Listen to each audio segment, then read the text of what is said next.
반갑습니다. 저는 5군단 호국 금강사 주지 여일 조성한 법사입니다. 여행을 다니다 보면 유명한 사찰을 방문하게 됩니다. 사찰을 둘러보면 법당에 그려져 있는 벽화들 중에 다음과 같은 벽화를 보신 적이 있을 것입니다. 이는 불설 비유경에 나오는 것으로 흰지와 검은지의 비유입니다. 먼 옛날에 어떤 사나이가 광활한 광야를 걷고 있는데 갑자기 미친 코끼리가 나타나 달려들었다. 사나이는 온 힘으로 다하여 도망을 치다가 우물을 발견하였고 우물 안으로 뻗어 있는 등나무 넝쿨을 붙잡고 그 속에 간신히 몸을 피하였다. 정신을 차리고 보니 우물 바닥에는 무서운 독룡이 입을 벌리고 사방에는 4마리의 독사가 혀를 낼름거리고 있다. 위를 쳐다보니 덩굴은 흰지와 검은지가 번갈아 가면서 갉아먹고 있다. 들판은 들불이 맹렬히 일어나고 성난 코끼리는 우물 밖에서 으르렁 대고 있다. 그런 와중에 사나이는 등나무 덩굴이 흔들리며 떨어지는 달콤한 5방울의 꿀물을 받아 먹으면서 거기에 취하여 자신의 처한 극한 상황을 잊어버렸다. 이 비유에서 사나이는 미혹한 중생, 광야는 우리가 살고 있는 사바세계, 코끼리는 무상한 시간, 우물은 생사의 현장, 덩굴줄기는 수명, 독룡은 죽음, 4마리 독사는 우리 몸을 구성하는 지수화풍 사대, 흰지와 검은지는 낮과 밤, 들불은 늙음과 병듦, 5방울의 꿀물은 오용락을 의미합니다. 흰지와 검은지의 비유는 우리가 무상하고 고통스러운 상황에 살고 있으면서도 어리석어 그것을 인식하지 못하고 순간의 단맛인 재물욕, 색욕, 식욕, 명예욕, 수면욕 등 오용락에 취하여 살아가고 있음을 일깨워주는 부처님의 비유설법입니다.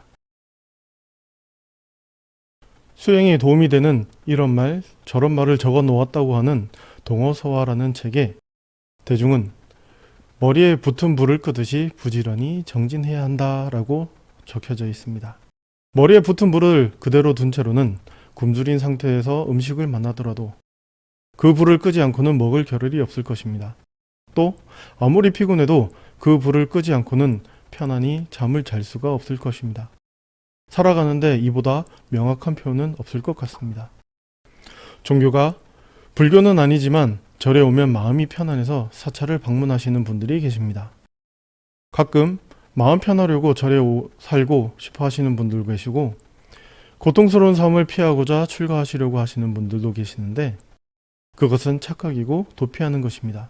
기분 전환밖에 안 됩니다. 만약 나의 몸에 암이 생겼다는 진단을 받으면 그것을 부정하고 외면하고 싶을 것입니다. 하지만 나의 병을 직면하여 암덩어리를 잘라내어야 치료가 될 것입니다. 고통을 도피, 외면하는 것이 아니라 직면하는 방식으로 고통을 해결한다고 할 수 있을 것입니다. 그래서 고통을 정확히 하는 것을 고통에 대한 성스러운 진리, 고성제라고 이야기합니다. 불교를 공부하면 애늙은이가 되는 것 같다는 말을 들은 적이 있습니다.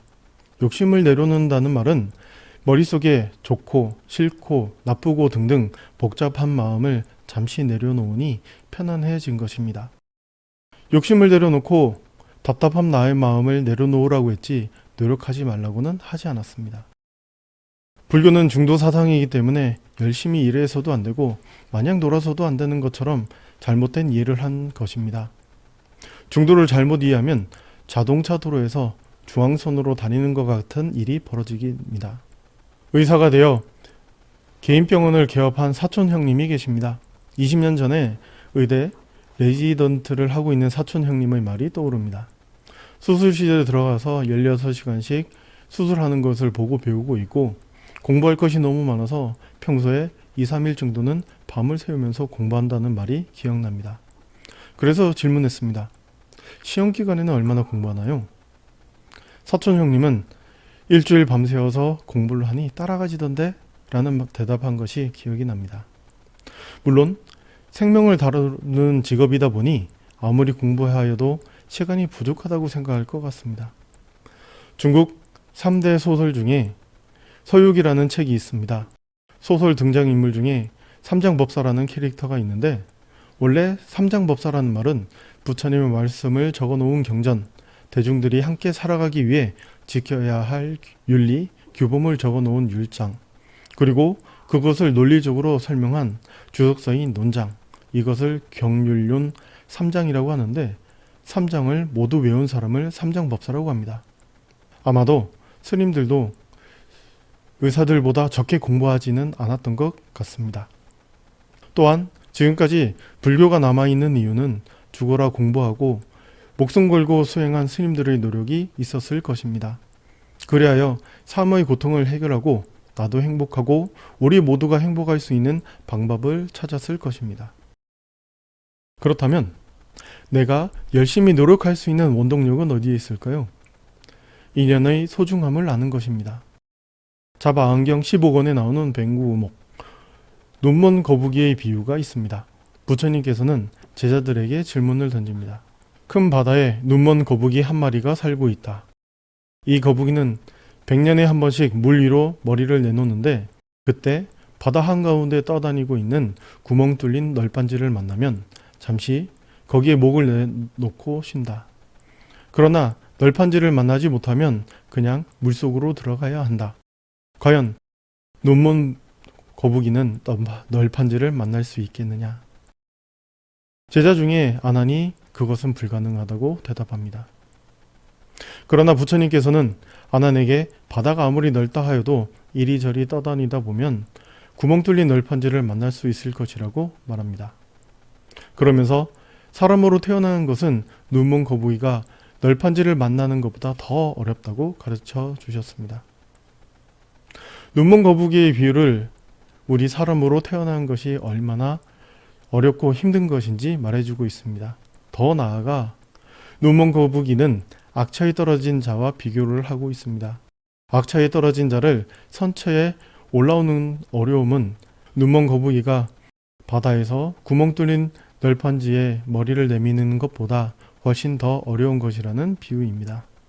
예전에 학교를 다닐 때 교수님께서 질문하셨습니다. 우리가 여기서 같이 수업을 듣고 있는 이유를 설명할 수 있는 사람 있습니까? 그때 당시에는 아무도 손을 들지 않았습니다. 교수님께서는 설명할 수 없어서 인연이라고 합니다 라고 말씀하신 것이 기억이 납니다.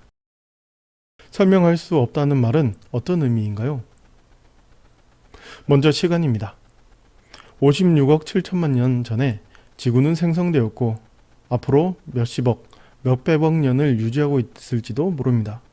그 중에 1년도 안 되는 기간, 강의를 같이 듣는 이 순간에 우연히 만나 수업을 같이 듣고 있다면 그것이 시간의 확률입니다.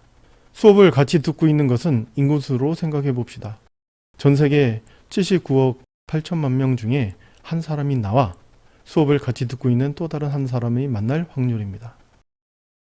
공간적으로 생각해 보겠습니다. 나의 공간 1제곱미터라고 가정하였을 때 지표면의 면적 중 1제곱미터 그리고 옆에 있는 사람이 만날 확률입니다. 더 나아가 끝없는 우주 공간에서 이 지구에 같이 존재하고 있다는 것은 어떤 확률일까요?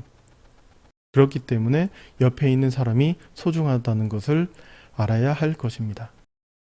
부처님의 본문 중 정진과 관련된 부분을 찾아보게 되면 그 무엇 때문에 부처님이 자비로우신지 조금은 알 것 같습니다.